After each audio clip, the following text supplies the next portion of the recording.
Caitlin Clark's Team USA snub just got way more controversial because the Olympics have started and nobody is watching Team USA Women's. In fact, of all women's Olympic games, Team USA has had the smallest attendance, and for the best team in the tournament who always win gold, that's absolutely insane. And we can safely assume that if Caitlin Clark was on the team, considering the fact she's sold out arenas at every level she's ever played, that wouldn't be the case. And USA Basketball are clearly regretting snubbing Caitlin Clark, and we have official confirmation of that now, as Dawn Staley, a member of the USA Basketball Committee who helped select the team, basically admitted they messed up by not choosing Caitlin. Listen to this. Talent.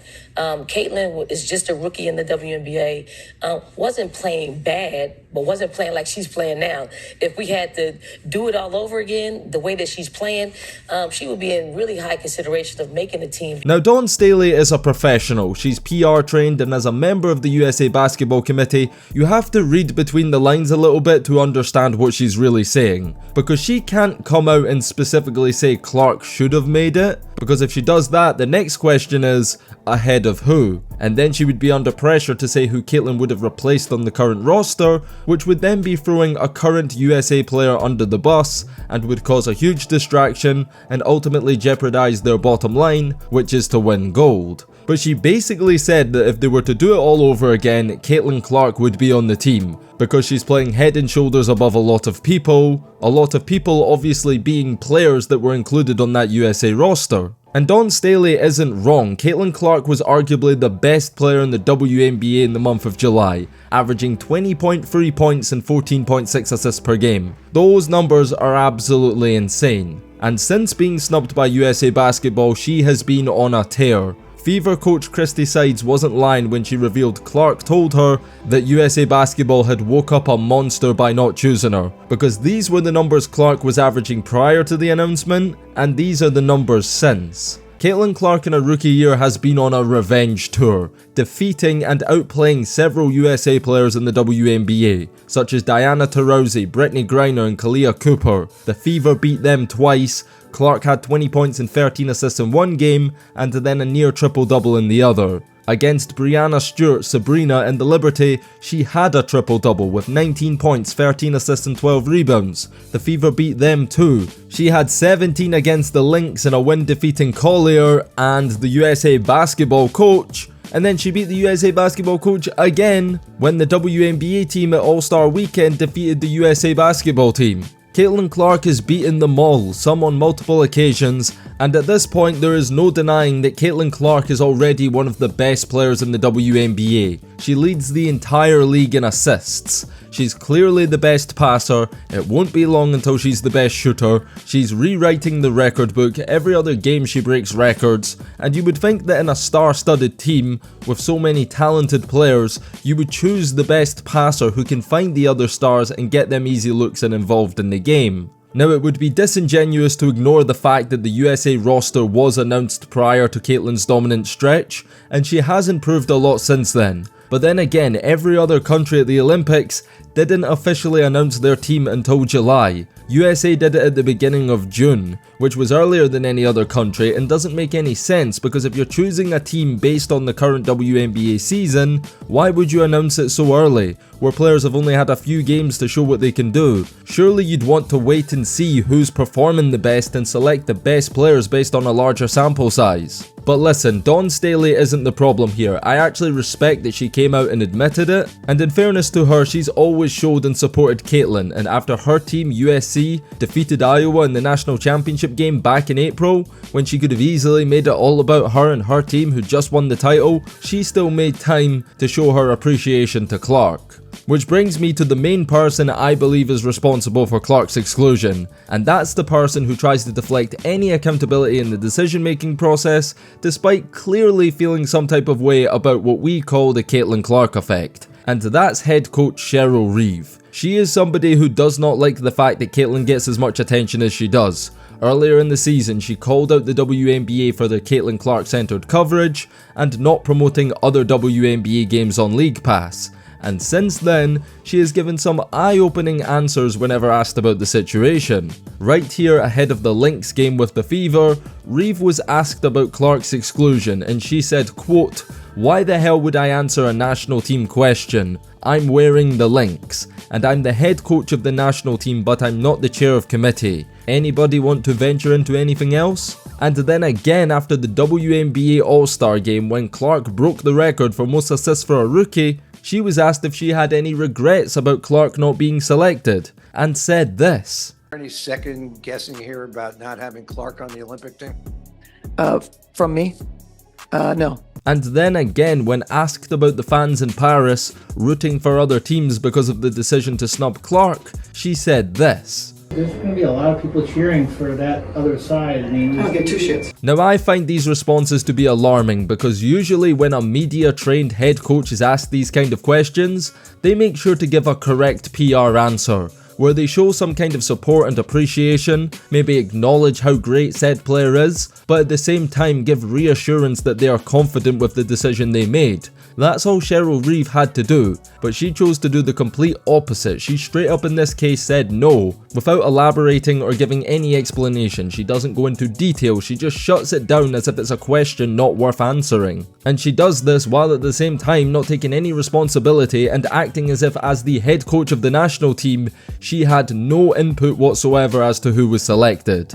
Now this is where I think she's full of BS. Because I would imagine that the US Basketball Committee, which is made up of coaches like Dawn Staley, would understand the importance of fit, chemistry and things of that nature. When you have such a talented pool of players when trying to put together a team to compete and win, I don't believe that the head coach wouldn't have any say or input as to who gets selected. Because if she didn't, then you could end up in a situation where the players chosen do not align with the coach's style and how she wants to play. Coaching matters, play style matters, and I just don't believe when a group of people are coming together trying to select a team that they would exclude the coach who's the one that's going to be there in Paris every day trying to win with a certain group of players. I also wholeheartedly believe that Cheryl Reeve understands how good Caitlin Clark is, because in the WNBA All-Star game with great players all over the court, such as Arike Ogunbowale who went off for 34 points, Reeve set up her team to face guard Caitlin Clark full court in order to get the ball out of her hands.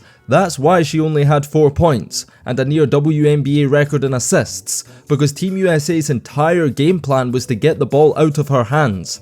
That's how you defend superstar players. That's what NBA teams do against guys like Luka Doncic and LeBron James. Try and stop them individually by any means necessary, even if it allows somebody else on the team to get going. And if that doesn't highlight how good Caitlin Clark is already, not much else will. Originally, when Caitlin Clark was first snubbed, all of the outrage was based around the missed opportunity to grow the women's game on an international scale, to promote the game's next superstar globally, for TV ratings, sponsorships, interest. And clearly, with the US attendances so far at the Olympics, that has proved to be valid. If Caitlin Clark was there, people would turn up in numbers. We even saw the few fans that did turn up to the game holding signs about Caitlin Clark.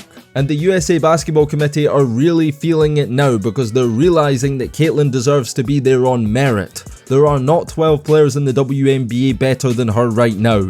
And what frustrates people the most is the fact that they've tried to gaslight fans into justifying this decision, completely ignoring the fact that exceptions have been made in the past. USA Basketball has historically honoured the tradition of selecting a college player, not just in the men's with Christian Laettner, Emeka Okafor and Anthony Davis, but it happens in the women's side too. Diana Taurasi, while at UConn in her junior year, was chosen to play for Team USA. Candace Parker was chosen while still in college in 2008 before playing a WNBA game.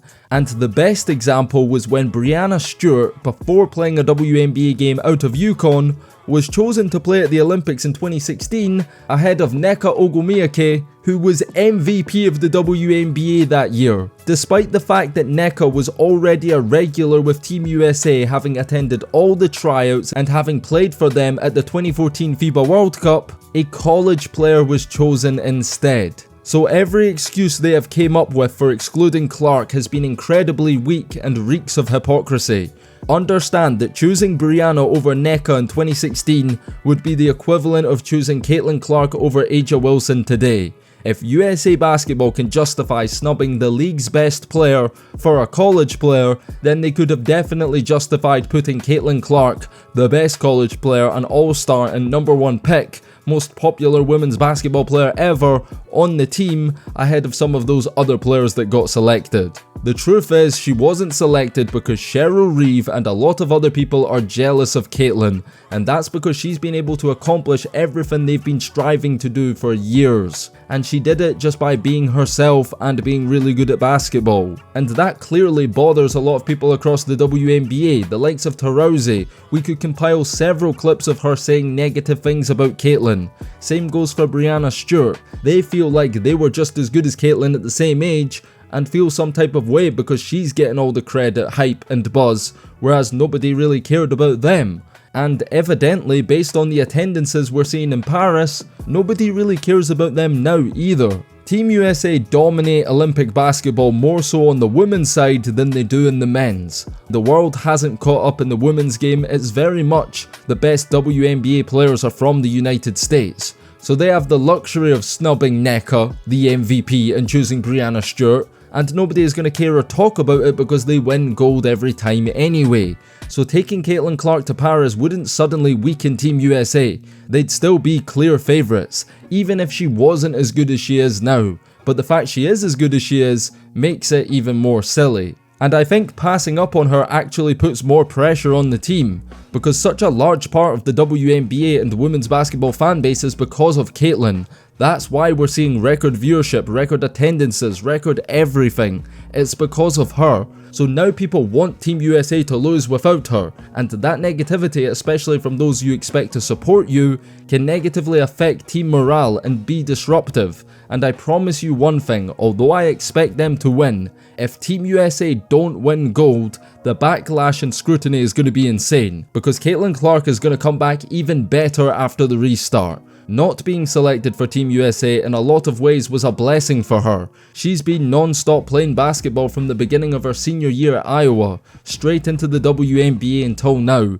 For the first time in forever, she's had time to recharge her batteries, prepare, work on new things, and I think it's very possible by the end of the season, she's unquestionably the best point guard in the WNBA, and in the event Team USA lose, it's gonna look even worse in hindsight, because when we look back on the WNBA season and compare Caitlin's rookie stats to the other players that were on that team, they will not stand the test of time, they will not compare. Years from now, we'll take a look at the roster, we'll see the players got chosen, and we'll compare their numbers to Caitlin's from this past season, and wonder why the heck she wasn't picked. That's going to happen, and because of that, Team USA are under more pressure than they probably even realise to bring home the gold. But I want to know your thoughts and feedback down below in the comments. What do you think about Dawn Staley coming out and essentially saying that Caitlin Clark should be on the team? And who do you think she should have been selected ahead of? If you've made it up to this point in the video and enjoyed, I've got another Caitlin Clark WNBA related video that I know you will enjoy, so click the big box in the middle of your screen, go and watch that, and if you enjoyed that, consider subscribing to the channel. On that note, it's DKM signing out, until next time,